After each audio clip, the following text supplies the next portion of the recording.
The Russian National Wealth Fund is Russia's sovereign wealth fund. It was created after the stabilization fund of the Russian Federation was split into two separate investment funds on the 30th of January 2008. The two funds are the Reserve Fund, which is invested abroad in low-yield securities and used when oil and gas incomes fall, and the National Wealth Fund, which invests in riskier, higher return vehicles, as well as federal budget expenditures. The Reserve Fund was given $125 billion and the National Wealth Fund was given $32 billion. The fund is controlled by the Ministry of Finance.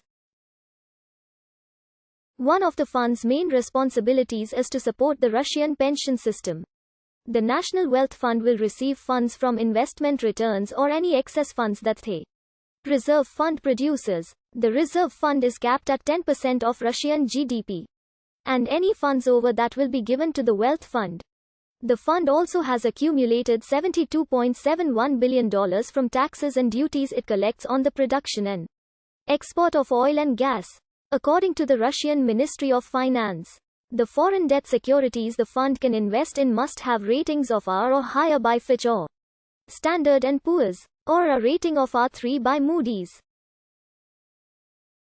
Despite this, the fund agreed to buy $15 billion of Ukrainian Eurobonds, despite the fact that Ukraine had lower credit ratings at the time.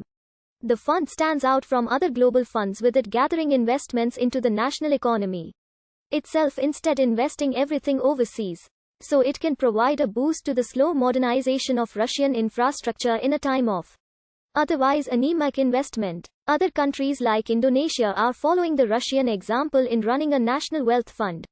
It is reported in 2020. The Russian National Wealth Fund was merged in 2017 with the remaining of Russia's sovereign Reserve Fund. The Reserve Fund was built up over years with profits from oil exports, but amid low oil prices was emptied by the end of 2017 and ceased to exist source by the Ministry of Finance of Russia.